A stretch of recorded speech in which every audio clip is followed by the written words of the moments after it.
Kekasih-kekasih Tuhan, Shalom. Sekali lagi Shalom. Kembali saya mengucapkan selamat Natal untuk kita semua.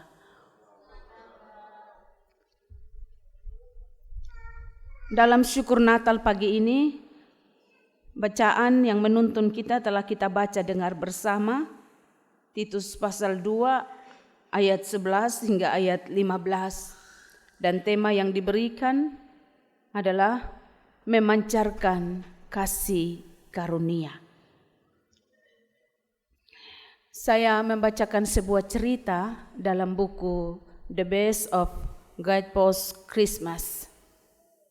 Diceritakan tentang sebuah keluarga, Max, warga Amerika, bersama istrinya Grace. Punya 4 orang anak, Dina, Michael, Craig, dan Ruth.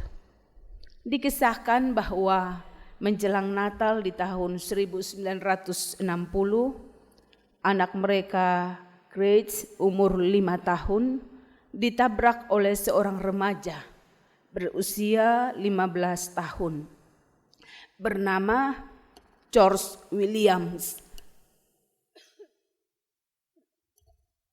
Anak mereka meninggal dunia. Sebagai orang tua, Max dan Grace frustrasi, mereka marah, mereka benci dengan remaja itu. Mereka bahkan sampai kehilangan iman. Mereka menuntut ke pengadilan agar George diberi hukuman berat. Dan pada akhirnya George pun akhirnya dipenjara. Namun dalam persiapan mereka menjelang Natal, mereka datang kepada Tuhan dalam doa.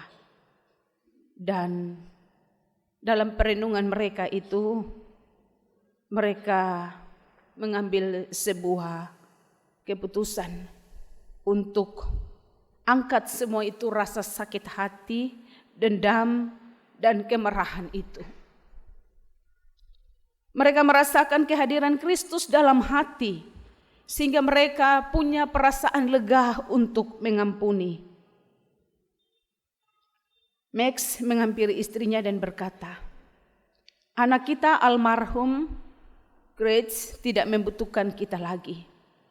Tetapi ada orang lain yang butuh kita, yaitu George yang sedang dipenjara."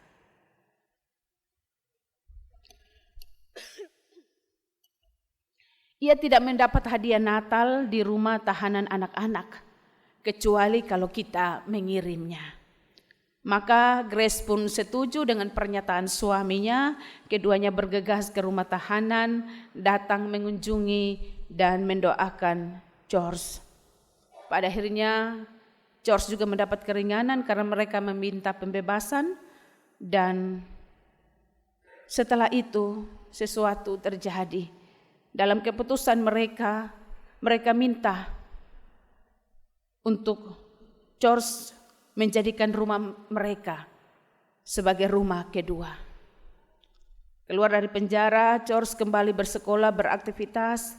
Pulang sekolah ia singgah di rumah Max dan Grace, makan bersama dengan keluarga itu, menjadi kakak laki-laki bagi saudara almarhumnya.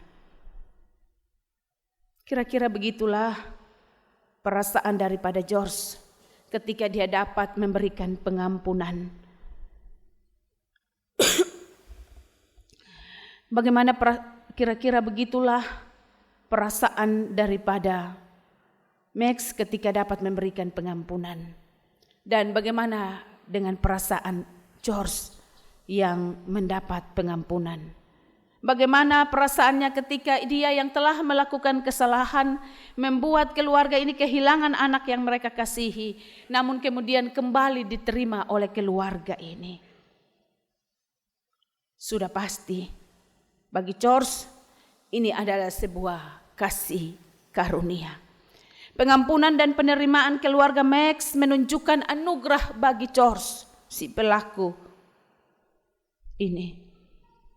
Dan ini adalah gambaran bagaimana kita sebagai manusia yang seharusnya dihukum karena dosa, namun telah diampuni dan diterima oleh Allah.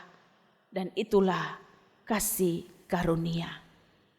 Kasih karunia adalah kebaikan dan kemurahan Allah yang telah diberikan kepada saya dan Bapa Mama secara cuma-cuma. Bukan karena perbuatan baik kita. Dan dalam konteks bacaan kita, kasih karunia Allah ini mengacu pada karya penyelamatan melalui Yesus Kristus. Kasih karunia Allah ini dinyatakan ketika Yesus meninggalkan takhta kemuliaannya, datang ke dalam dunia, melalui hidupnya sampai kematiannya di atas kayu salib dan kebangkitannya, menunjukkan kasih Allah, kasih karunia-Nya menyelamatkan manusia yang berdosa, saya dan Bapa Mama.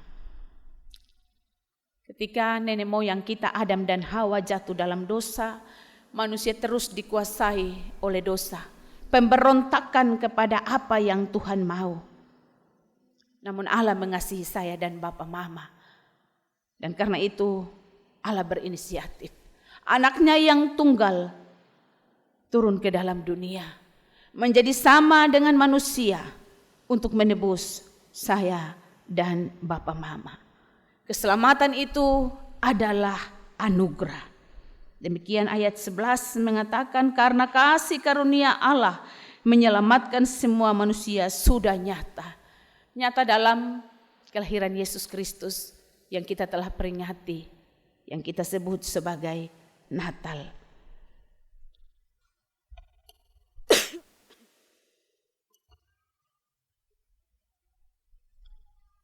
Karena itu Bapak Mama, saudara-saudari yang terkasih, dalam menjalani hari-hari anugerah Tuhan, hendaklah kita hidup dalam kesadaran bahwa Kristus telah membawa kita keluar dari dosa. Dan apa yang Tuhan buat itu begitu ajaib. Dia menjangkau saya dan Bapak Mama dalam ketidakberdayaan kita. Allah terus bekerja menjangkau kita dengan berbagai cara agar keselamatannya tidak sia-sia. Bersyukurlah untuk kasih karunia itu. Tidak ada kontribusi sedikit pun kita. Karena itu kita tidak bisa berbangga. Sekian lama saya melayani Tuhan, sekian banyak saya kasih buat Tuhan dalam pelayanan. Saya pantas menerima anugerah keselamatan itu. Itu salah. Yang benar adalah karena kita sudah diselamatkan dengan cuma-cuma. Karena itu segala sesuatu yang kita buat adalah sebagai bentuk ungkapan syukur. Karena kita sudah diselamatkan oleh Allah. Kalau kita dituntut untuk hidup baik, itu adalah upaya untuk kita menjaga keselamatan yang sudah dikasih secara cuma-cuma itu tidak hilang. Tetap menjadi bagian yang kita miliki. Bapak Mama, saudara-saudari yang dikasihi di dalam Tuhan kita Yesus Kristus. Karena itu poin yang kedua adalah ketika kita yang sudah diselamatkan oleh anugerah Allah keluar dari hukuman dosa, bagian kita adalah hidup dalam pembaharuan. Kita yang sudah diselamatkan, hal yang harus kita lakukan adalah pembaharuan, berubah. Itu bentuk syukur kita kepada Tuhan. Tanpa perubahan, tanpa pembaharuan hidup yang lebih baik, sesungguhnya kita menyia-nyiakan anugerah Allah. Kita kembali mendukakan hati Tuhan. Mari, ada dalam penyesalan. Jangan nyaman dengan dosa. Minta kepekaan Tuhan untuk malu dengan diri sendiri, malu dengan Tuhan atas dosa dan pelanggaran yang kita telah buat. Dan mau mengambil sebuah komitmen, keputusan untuk keluar dari dosa dan melakukan yang baik yang Tuhan kehendaki. Belajar membenci dosa.